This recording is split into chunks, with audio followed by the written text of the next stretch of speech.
Hello and welcome to another edition of What's News in Healthcare Social Media. I'm Kathy Brown of Brown Nose Social Media, and today my co-host is the mighty Casey Quinlan of Mighty Casey Quinlan's Media.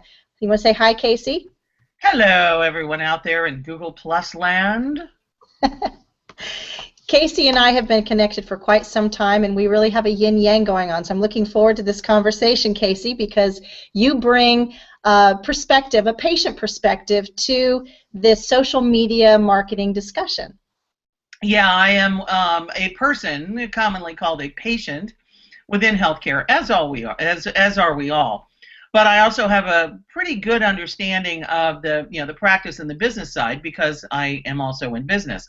So I like to think that I'm a good translator. I can translate patient for the providers, and I can translate providers for the patients. And I'm still a journalist in healthcare too, so I kind of got a finger in a lot of pies. Well, and you do quite a bit. You really do have a handle in social media, and you especially, I think, are masterful in Twitter. So you bring a lot to the table on not only the Google Plus arena, but really those things outside of Google Plus, because we have to remember to do all things and wear all hats in healthcare marketing, right? Absolutely. So speaking of wearing all hats and doing all things, let's dive right into the first article. And it is an article about burnout, the sickness of being a healthcare marketer, out by Reagan's Healthcare Communication News. hmm And it talks about how burned out healthcare marketers are because they really have to be on 24/7. They have to be able to respond because we all know that you have death by social media if you fail to respond to an important event, right? Absolutely. So The body, there's bodies and blood in the street of people who have ignored that dictum.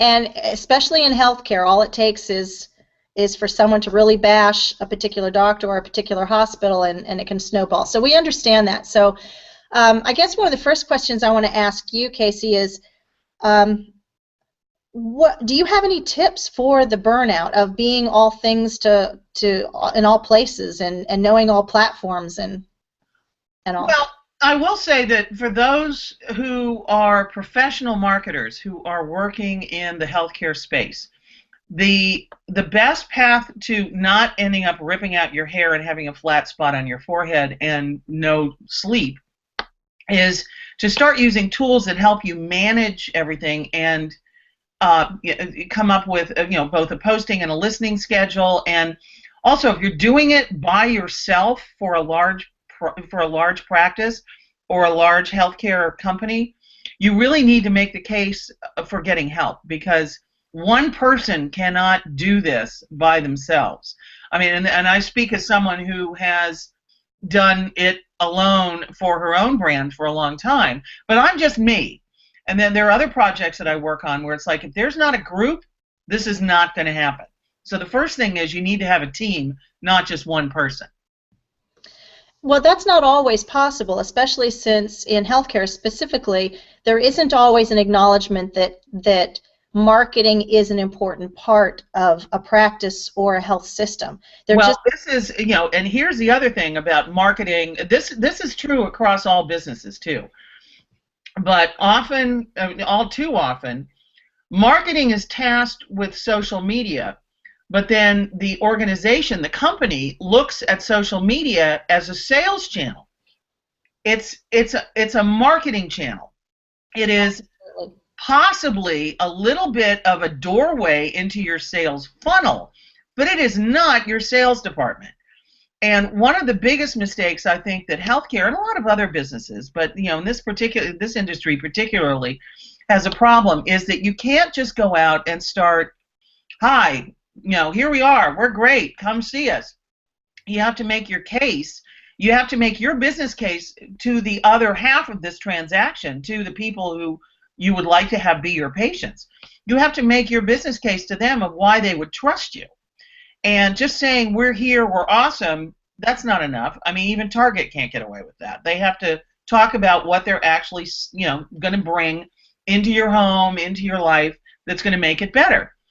And I think that healthcare makes a mistake by not talking more about what they bring to the table and building trust. And I think you have a good point to make about one of their, what's the word, overlooked resources, portals. Yes. And I did want to bring that up because I've had many conversations with healthcare leaders who are deciding whether or not the money gets channeled into marketing or not, and whether any of that goes into social media. And the question is always, well, what's my return on investment? Are you going to grow my patient base? Are you going to be and they're looking for that tangible, how many dollars are you going to bring to the table if I spend X number of dollars to pour into social media? And I encourage marketers to look beyond the traditional ways you're using social media and think of where those dollars are, because regardless of whether you and I agree that that's where we need to focus, that's the way you're going to have to talk the language to the people who give you the dollars to do what you need to do. And one of the areas, I'm sorry, go ahead. No, I was just going to say that one of the central pieces of meaningful use around the deployment of electronic health records is patient portals and demonstrating that patients use portals.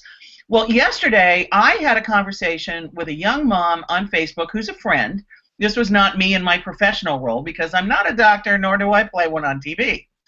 But a woman that I know who has 3 small children had a very good experience with a local pediatrician that far outstripped the experience she had had previously with a pediatrician that was their regular PCP for the kids.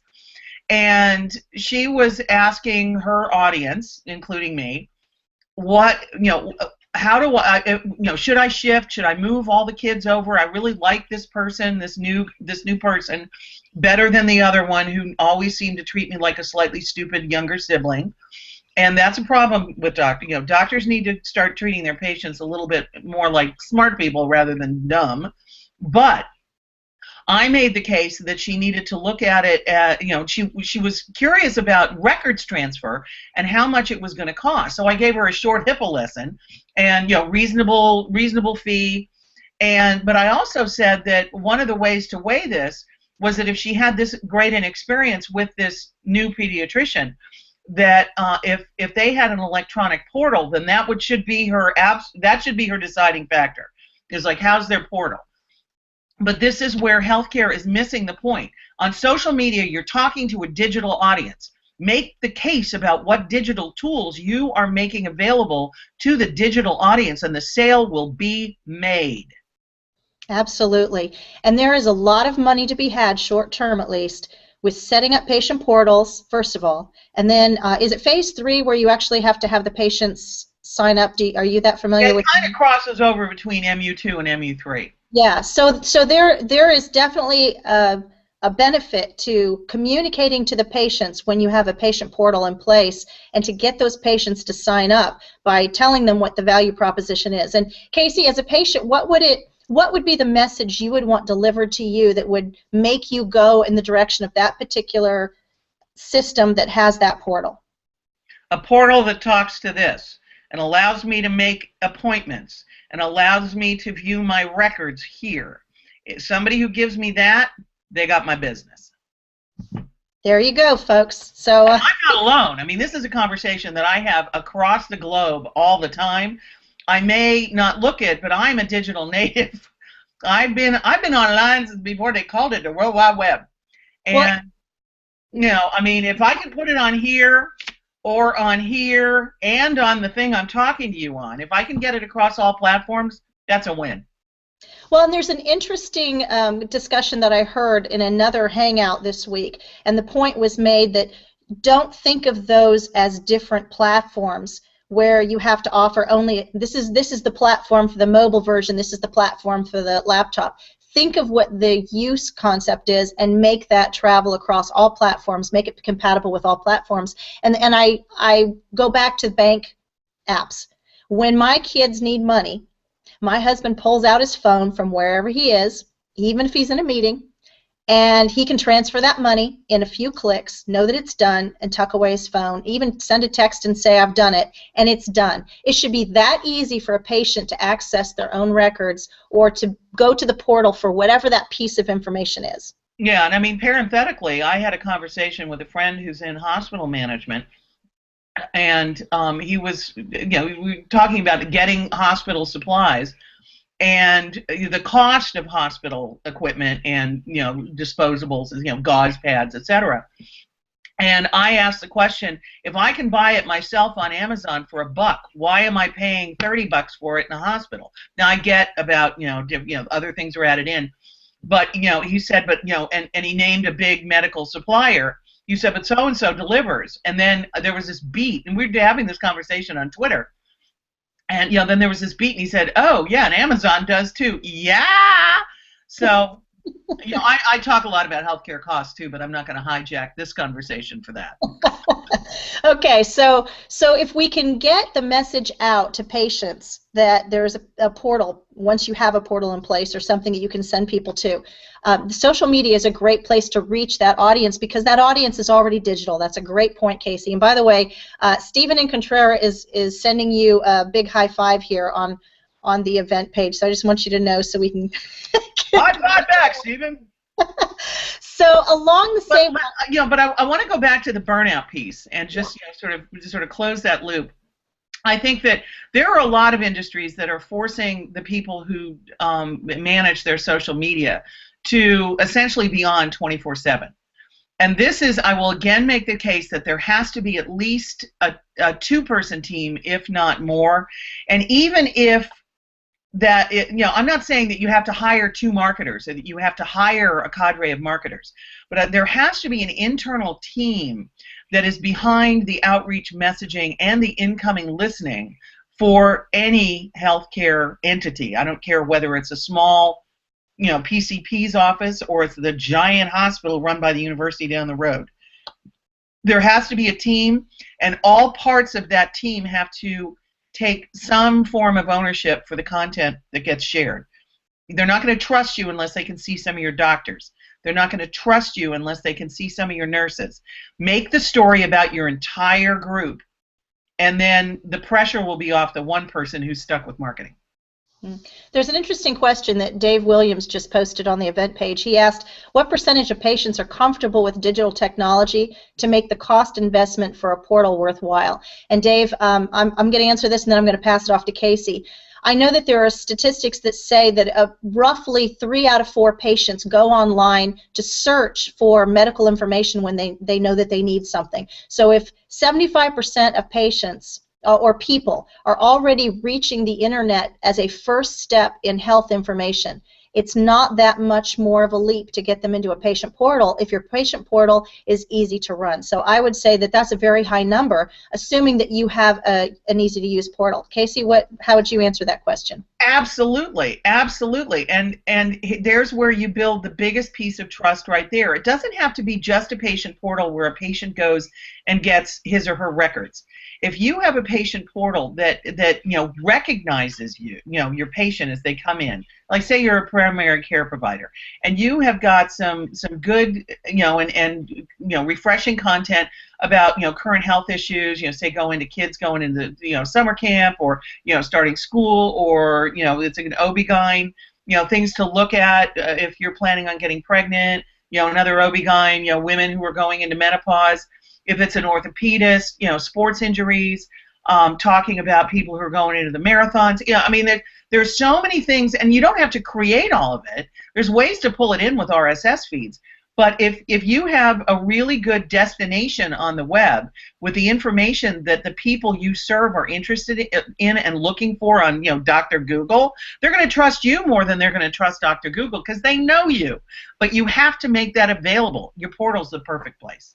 Yep, and I would like to be able to make appointments through a portal. That's a simple, and here's my story. I have 3 adult sons for the most part, and they all play dangerous sports. And I went to see my youngest play ultimate frisbee a couple of weeks ago, and we had a kid get knocked out, unconscious on the field, and ate a lot of dirt. We had knee injuries. We had all these injuries, and I thought, if my husband, who's a physician, had not been there, and the other kid's father, who is a dentist, had not been there, and these injuries took place, what would they do? And I thought, they need an app, so when somebody gets hurt, they can immediately, at least reach out and find out, should we be taking this kid to the ER or something? Right. That's great. That's on my phone. Yeah. That's right.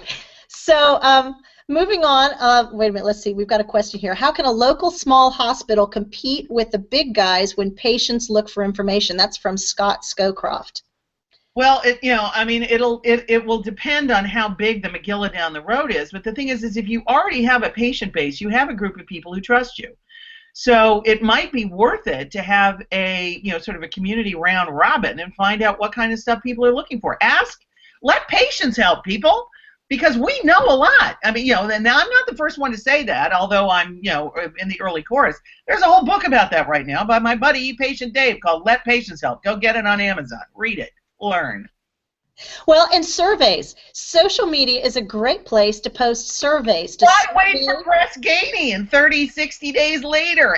More like 2 years later in some cases. They get an app that they can, like answer 5 questions on their way out the door when you discharge them.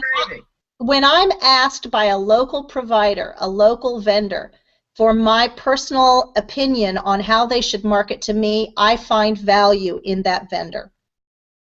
So consider using. What do you want from us? How can we help you?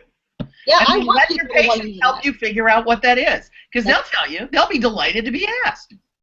So let's move on to the next article, because this is kind of an interesting one, talking about how we have to keep up in social media and wear all these hats and do all this work 24/7. Facebook is coming out with a new model for video advertisement marketing, and they're doing this with a select group of businesses right now, but eventually it will probably be offered to everyone. And the premise is that the videos will be short video advertisements that Facebook users will have to watch once, and then will be able to basically cast it aside in silence. Yeah. And the businesses are a little upset by that, because if they're going to spend those kind of dollars, they want that ad in the face all the time. What do you think about that, Casey? Well, okay. What I'll say is that people who are using video advertising strictly as advertising, guys, your content sucks for the most part. Not everybody can be Dollar Shave Club, but I will say that rather than push back on the idea that Facebook is, hosing you by charging you whatever they're charging, and I'm sure it's not cheap, charging you whatever, and then you buy the ad, and then people will only see it once. And by the way, they're probably only going to be people who have liked your content anyway. In other words, Target ads will play to people who like Target, etc. And then after that, you see it once, you never have to see it again. What those marketers fail to understand is that we consumers have been doing that already for years. There are things called ad blocks that you can install in your browser that says that you don't see any of that. And there are also plenty of times where on other ad serve up platforms, as anytime you land on a page and there's ads all around the page, a bunch of different sources are pushing that at you. It's not that page. It's the ad groups that they have partnered with. But most of the time, I don't see or hear any video ads that are attempting to play to me, because I have set myself up so that I don't ever have to see it. It's the same with commercial television and people DVRing everything and fast forwarding past the commercials. If your content didn't suck, people would watch it.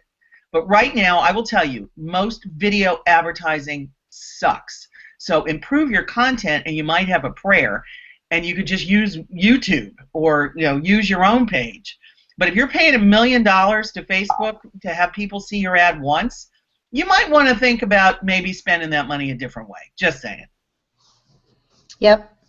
Well, what I think is interesting about this article, though, is really, I think that it's foretelling into the direction that we're going with video marketing, because the point is not that the ad goes away, but that it becomes silent and goes off to the corner.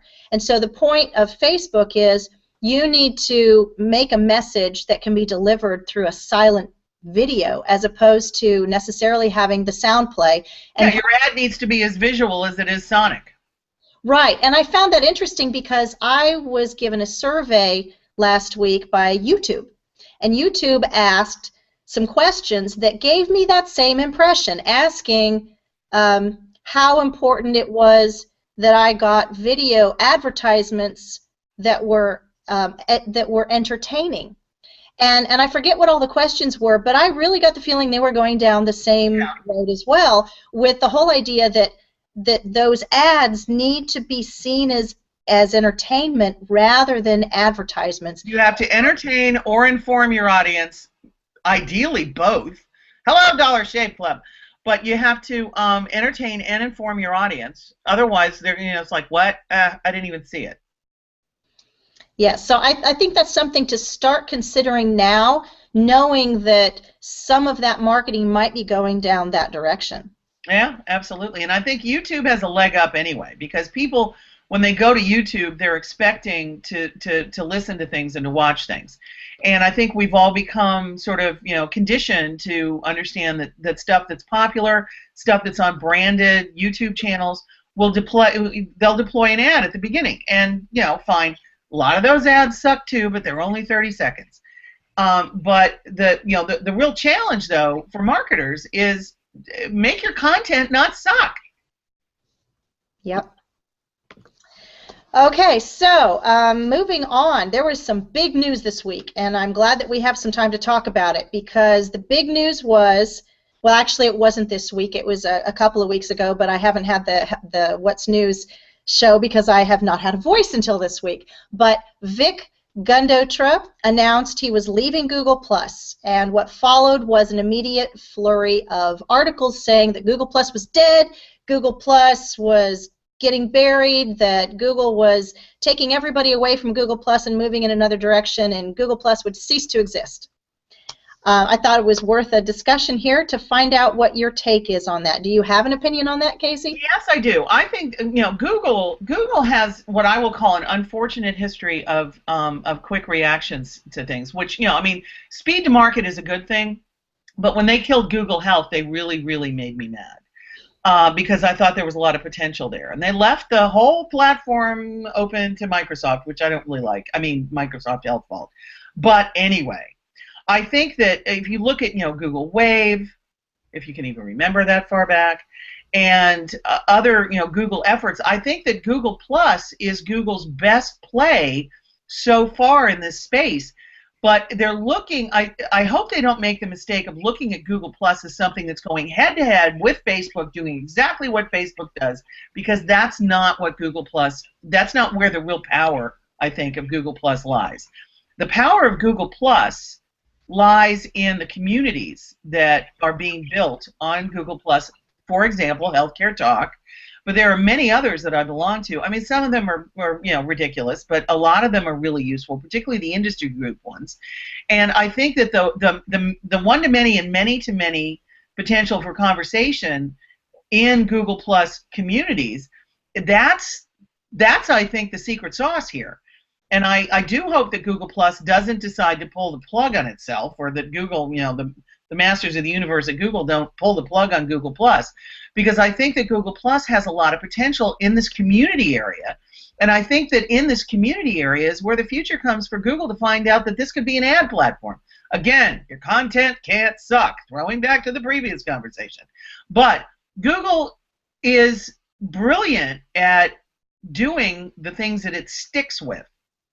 And and I understand that some stuff they can't stick, but if they abandon Google Plus, I think they're screwing up.